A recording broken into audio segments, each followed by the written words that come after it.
A struggling economy, falling approval ratings and 3 crucial state elections on the horizon. Germany's government is facing pressure on several fronts. Chancellor Merz and his cabinet have gathered in the eastern town of Neuhardenberg for their annual retreat. With the far-right AfD hoping to make major gains next month, the government is putting Germany's economic recovery at the center of those talks. Germany can hold its own in global competition. And we can even be a role model. But for that to happen, the government must create the necessary and right conditions. Our country has great potential, and there is absolutely no reason to underestimate ourselves. Our chief political editor, Michaela Küfner, is at that coalition meeting in Neuhardenberg. Michaela, drones with explosives are not the main issue that Merz has to deal with right now. The German economy is not in a good shape, to put it mildly. Merz's approval rating is on an all-time low. His party will in all likelihood be dealt a serious blow in state elections in Saxony-Anhalt next week. But let's start with the economy. Merz said today that, quote, Germany can handle global competition and could even serve as an example. Really? What does he mean? Well, Germany is the third largest economy in the world, and very much in that vein, that's a perspective that the coalition has chosen to take here when looking at that huge challenge of artificial intelligence, where about 10% of US investment alone is being invested in the United States.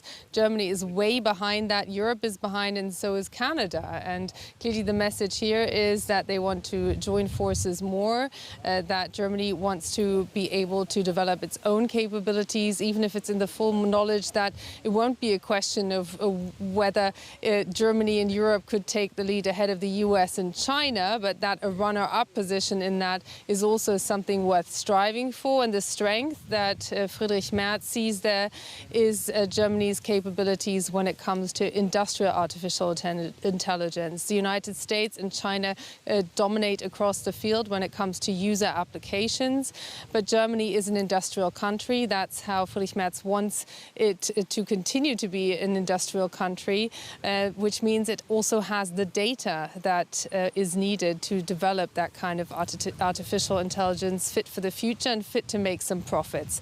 That's not the reality, that's the hope in the future. Where he stands right now is where there's a wafer-thin growth of 0.3%. Those figures just came out, 0.1% above what was expected. That's nowhere near what he was hoping to achieve 1.5 years into his chancellorship, but it is at least no longer a downward trend. And here he needs to prove that this can also become a steady development for German growth. Now let's look at the upcoming state elections. Those are more important than just any old regional election, right? They are, because they carry a lot of symbolism, despite the fact that you have less than 3% of the German electorate going to the polls in the state of Saxony-Anhalt coming up in just a couple of days' time. But Saxony-Anhalt is the first German state where the far-right Alternative for Germany can potentially clinch a majority and could potentially be able to form a government for the very first time in German post-war history for a far-right party. There's 2 more regional elections also coming up in Berlin and also in another East German state, and they will define how far to the right a German electorate is willing to go. And this could have an impact on the stability of Friedrich Merz's government and his very own party, the conservative CDU party, because it's up to every individual regional MP how they decide. And there's reason to be concerned that some conservative MPs could sway in the direction of the far-right Alternative for Germany, and if the Conservative MPs help an AfD government come into being, that could become a huge rift and a test for the entire Conservative mainstream and Friedrich Merz as a leading figure.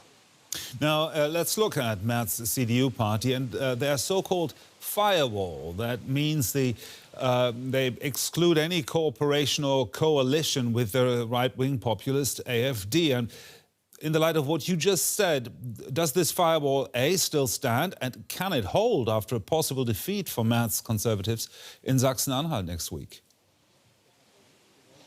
Well, that firewall does still stand, but there's an increasing sense that the term firewall doesn't sit comfortably with those regional state MPs who are at the forefront of competition with the far-right alternative for Germany. And here, Saxony-Anhalt, those elections on the 6th of September will be key in testing the waters of what this could mean for the conservative CDU as a whole.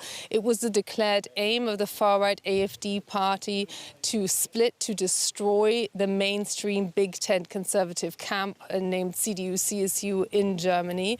And this could mean that it gets one step closer if some MPs decide to help the AfD come into office. But this, at this moment in time, is highly speculative. A lot also depends on how many smaller parties will be able to get across the 5% threshold, also in the state of Saxony-Anhalt.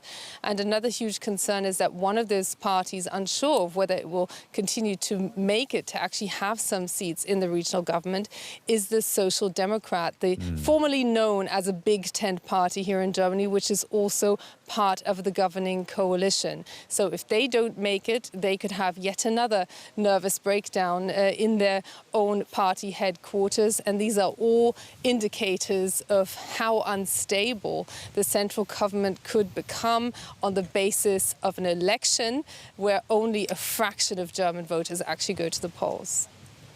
Turbulent times in German politics there. Thank you very much, our Chief Political Editor, Michaela Küfner.